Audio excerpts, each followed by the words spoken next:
C'est ça qu'on veut. Vivre des couchers de soleil au Japon. Aujourd'hui, j'ai envie de te parler d'un sacré sujet, les revenus passifs. Après, effectivement, il y a de l'argent qui tombe. C'est pas parce que tu es né à un endroit que tu es forcément dans l'endroit qui te correspond par rapport à tes centres d'intérêt. Le schéma de la richesse, il est simple, on le sait, c'est 3 étapes. Nouvel épisode de cette mini-retraite à 29 ans. Si tu n'as pas suivi, qu'est-ce que c'est? Une mini-retraite, c'est prendre un moment dans sa vie active pour tout stopper ou vraiment fortement ralentir pour profiter de la vie maintenant qu'on a de l'énergie et pas devoir attendre 70 ans.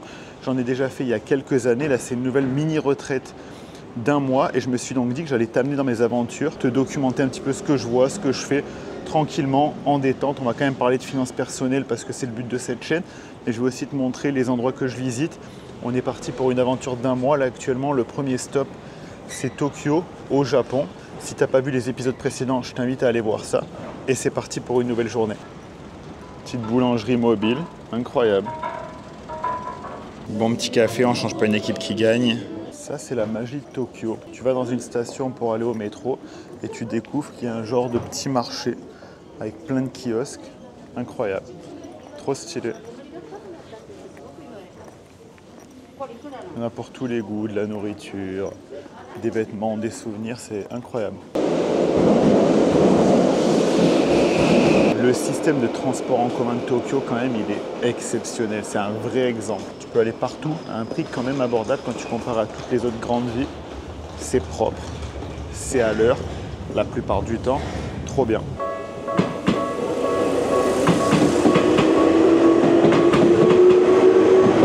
Aujourd'hui, j'ai envie de te parler d'un sacré sujet, les revenus passifs. C'est un truc qu'on entend énormément sur Internet. Tu vas gagner de l'argent en ligne, tu vas faire aucun effort, ça va travailler pour toi. Qu'est-ce qu'il en est en tant que personne qui gagne sa vie en ligne depuis plusieurs années? On entend beaucoup les revenus passifs et moi ça m'avait énormément attiré aussi quand j'avais entendu parler de ça parce que c'est le rêve, tu te dis je peux gagner de l'argent en dormant sans fournir d'efforts. Je vais te nuancer ça et te dire qu'est-ce que la réalité des revenus passifs. Alors déjà, les revenus passifs, c'est un grand mythe. Gagner de l'argent sans rien faire, ça n'existe pas. Ça va exister à la limite presque sans rien faire quand tu vas investir ton argent va travailler. Là oui, entre guillemets, tu fais rien. Tu places ton argent par exemple sur un ETF, le S&P 500, et ton argent va pouvoir travailler, se développer. Dans l'investissement, quand tu as une stratégie passive long terme, oui, tu ne fais pas grand-chose. Tu vas faire quelques arbitrages de temps en temps, mais tu ne fais pas grand-chose. Donc ça, c'est vrai. Mais qu'en est-il du rêve de générer des revenus passifs et gagner de l'argent dans son sommeil? Alors, est-ce que c'est faux? Non, c'est pas faux et je t'explique pourquoi. Au final, le gros avantage du revenu passif tel qu'on nous le présente, c'est plus la décorrélation entre le moment où tu vas fournir l'action et le moment où tu vas récolter les fruits de cette action.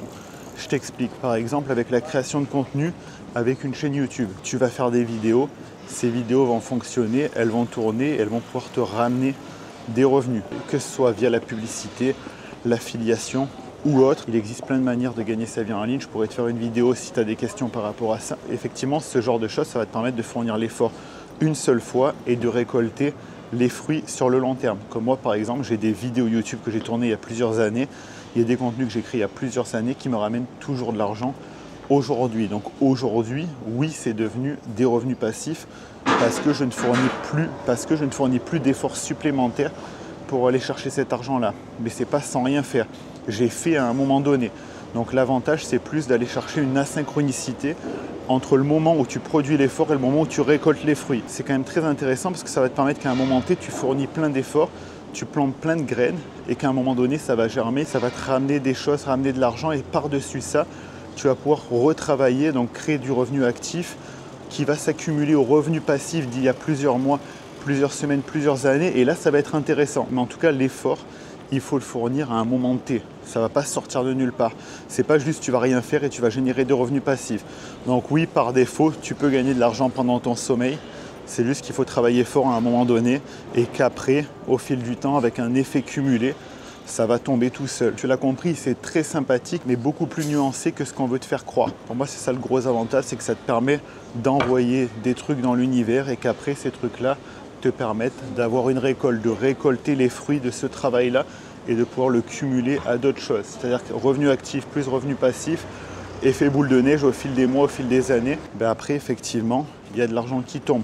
Là, actuellement, je suis en mini-retraite, donc j'ai drastiquement fait une pause. Je travaille beaucoup moins que pendant l'année où je travaille énormément.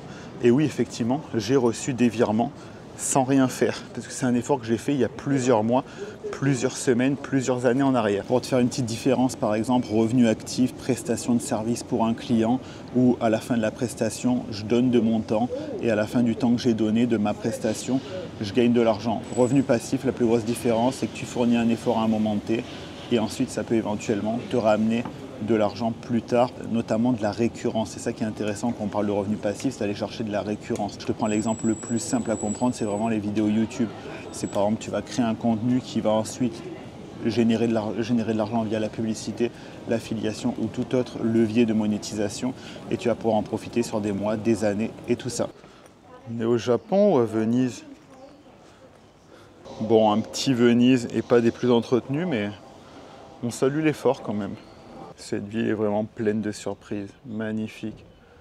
Petit salon de thé, café traditionnel.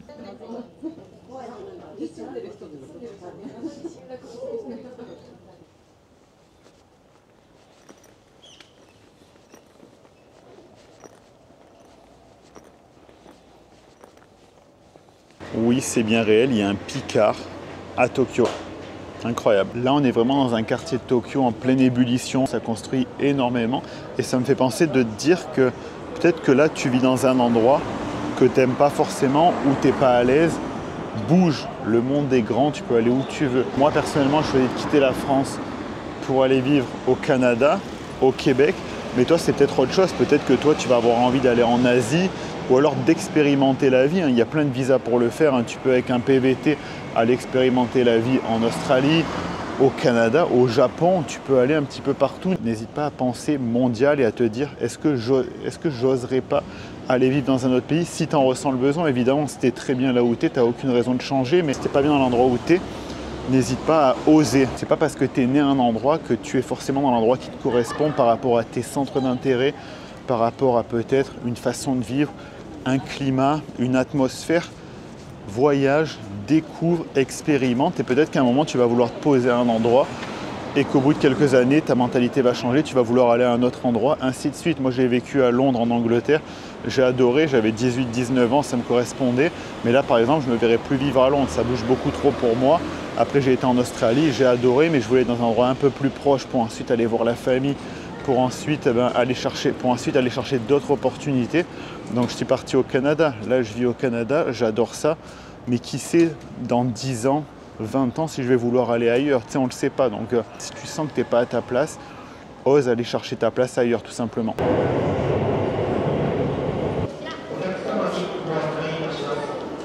Mais c'est que ça a l'air bon tout ça. Et vous savez comment ça s'appelle cet endroit-là? Délifrance.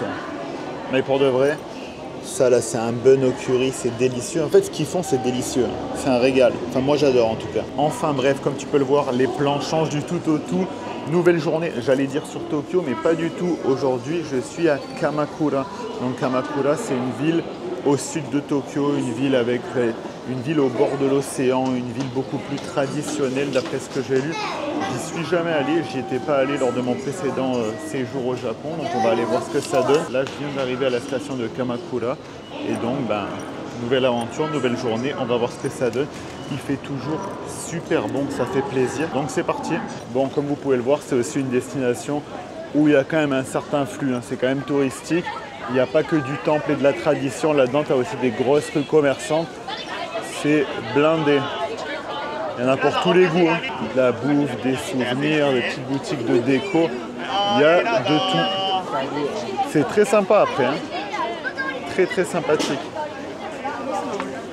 Regarde, ça a l'air bon ça, miam miam miam. Il faut savoir que moi, les voyages, c'est beaucoup la découverte de lieux, mais surtout également de la découverte de nourriture. Parce que pour moi, c'est aussi comme ça qu'on découvre un peuple. C'est qu'est-ce que le peuple mange. Ça donne beaucoup d'informations sur le lieu aussi. C'est comme ça qu'on voyage aussi. Ça, c'est excellent ça.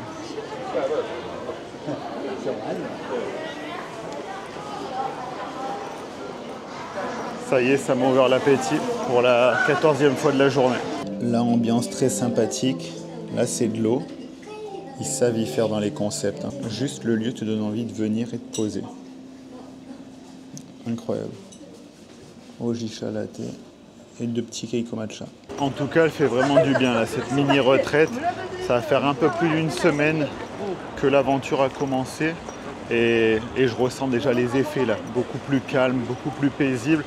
Il y a aussi des renouveaux de créativité qui se produisent pendant ces moments-là. Et vraiment, c'est un kiff parce que si tu regardes, tu peux ne jamais t'arrêter dans la vie. Il y a toujours autre chose à faire, entre guillemets, de plus important. Non, mais je ne vais pas m'offrir du temps pour moi parce que je dois faire ça, je dois faire ça. On peut toujours avancer, c'est sans fin. Si tu gagnes de l'argent, tu peux toujours gagner plus d'argent, en faire plus. Et au final, tu n'arrêtes jamais, tu fais jamais de pause, tu te retournes et il y a 10 ans qui se sont passés et tu regrettes potentiellement des choses. Donc là, de marquer un temps d'arrêt, hyper bénéfique, ça fait super plaisir. Là, toujours aussi touristique, mais regarde-moi ça. Un peu une ambiance de Kyoto là. Bon là, très touristique là. Je vois qu'il y a des groupes et tout. C'est dommage, mais bon, c'est le jeu. Au fil des dernières années, il y a eu vraiment un boom du tourisme au Japon et ça se ressent. S'il n'y avait pas autant de monde il y a 6 ans et demi là, pas du tout même. Enfin bref, au-delà de décrocher au niveau du temps, ça c'est pour les personnes qui ont probablement une problématique avec l'argent, c'est de ne pas savoir se faire plaisir. C'est quelque chose que moi j'avais eu quand j'ai commencé à gagner de l'argent, c'est de vouloir juste accumuler et pas profiter. Ça c'est une énorme erreur. Ça vient au final du parcours de chacun, mais que moi j'ai grandi, j'ai été élevé dans un milieu très modeste. Tu as toujours cette peur de manquer, de te dire là il faut que j'en profite et c'est bien, il faut économiser de l'argent, c'est important. Le schéma de la richesse il est simple, on le sait, c'est 3 étapes. Générer de l'argent, économiser de l'argent pour investir l'argent et ainsi de suite jusqu'à ce que l'investissement remplace le revenu. C'est comme ça qu'on devient rentier aussi simple. C'est simple mais pas facile à faire, mais en tout cas c'est 3 étapes. Et donc oui, c'est vrai que l'argent est fait pour être dépensé, ça faut toujours s'en souvenir. C'est juste le curseur de dépense par rapport à ses revenus qu'il faut ajuster. Il ne faut pas flamber non plus. Si tu flambes, c'est pas bon, mais si tu dépenses aucun argent et que le but c'est juste d'en accumuler, c'est juste un numéro sur un compte en banque et ça vaut pas grand chose. Donc il faut savoir se faire plaisir, profiter dans une certaine mesure pour accumuler des souvenirs, mais à la fois sécuriser son avenir. C'est vraiment une balance à avoir. Bon allez, on va faire chauffer les jambes. Hein.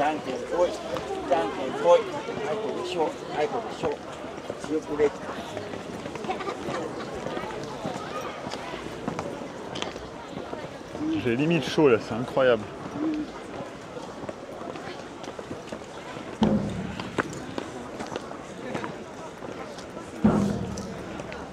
Fuir l'hiver, c'est magnifique en vrai.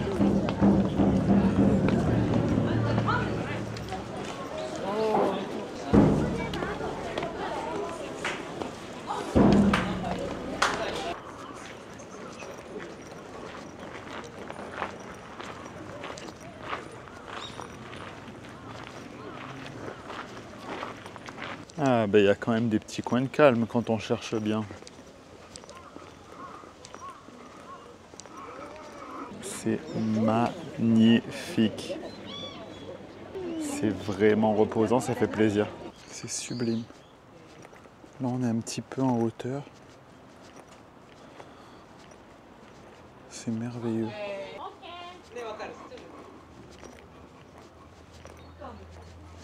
Vous avez vu cette beauté?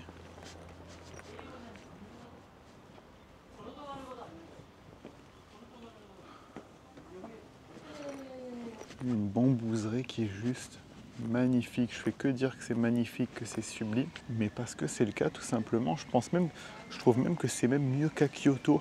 Beaucoup moins de monde. On ne croirait pas qu'on n'est pas loin de Tokyo. Là, c'est vraiment un dépaysement. Ça change d'environnement. Trop bien, ça change de l'environnement un peu ville, mégalopole. Ça fait une petite coupure. Ça fait plaisir. Je sais pas si ça se voit à l'image, mais c'est impressionnant là. Plus de 13 mètres, si je dis pas de bêtises. Magnifique. Waouh. Je crois que je vous l'avais déjà dit dans les épisodes d'avant, mais prévoyez quand même du cash quand vous venez au Japon, parce qu'il y a plein de choses où vous pouvez le faire uniquement en cash, comme là les visites de temples, qui au passage sont vraiment pas chères suivant quelques pays. Là ça doit être quoi, 2 $, 3 $, quelque chose comme ça canadien, donc ça fait 1,50 €, 2 € au taux du jour. Mais oui, du cash, et donc pour retirer du cash, dans la description, tu as la carte Wise. Moi, c'est celle que j'utilise, qui me permet de retirer du cash sans frais. C'est une carte parfaite, multi-devise pour les voyages. C'est celle que j'utilise, j'adore. Donc, si tu cherches une carte pour tes voyages, pour retirer ou pour payer directement. C'est une carte que je te recommande. Bon, là, c'est vraiment la tournée des temples. Je ne vais pas faire tous les temples du Japon, mais ça fait plaisir quand même de voir un petit peu, de faire quelques visites, de jouer un petit peu aux touristes. Surtout que Kamakura, la ville où je suis, il y a quand même pas mal de temples à visiter, de choses à visiter. Donc on en profite. C'est à couper le souffle. En plus, là, on est presque à l'heure du coucher de soleil. Là, je pense que on va avoir une vue très sympa là-bas. Regarde-moi ça. C'est ça aussi le voyage, c'est voir des environnements que tu n'aurais jamais l'habitude de voir ailleurs. Chaque pays est beau, chaque pays a ses spécificités. Regarde-moi ça. Là, tu as le bord de mer. Parce qu'il y a la plage à Kamakura. C'est sublime. Avec ces couleurs là. Quand à la base tu es originaire du sud de la France et que tu y vis plus et que tu vois l'eau, bon là en l'occurrence l'océan, c'est incroyable, c'est magnifique. Qu'est-ce qu'il y a de mieux et de plus relaxant que le bruit de l'eau? Ah, on est bien là. Là on est à l'heure du coucher de soleil, le soleil devrait se coucher dans une dizaine de minutes. Magnifique. C'est quand même vraiment une ville très sympa, hein. Tu passes d'une ambiance un petit peu temple, tu as des rues commerçantes, tu as la plage. Je pense que ça doit se baigner fort ici en été, mais rien qu'entendre le bruit, régal, un régal. Les gens ils marchent, regarde. Ça balade, ça se détend.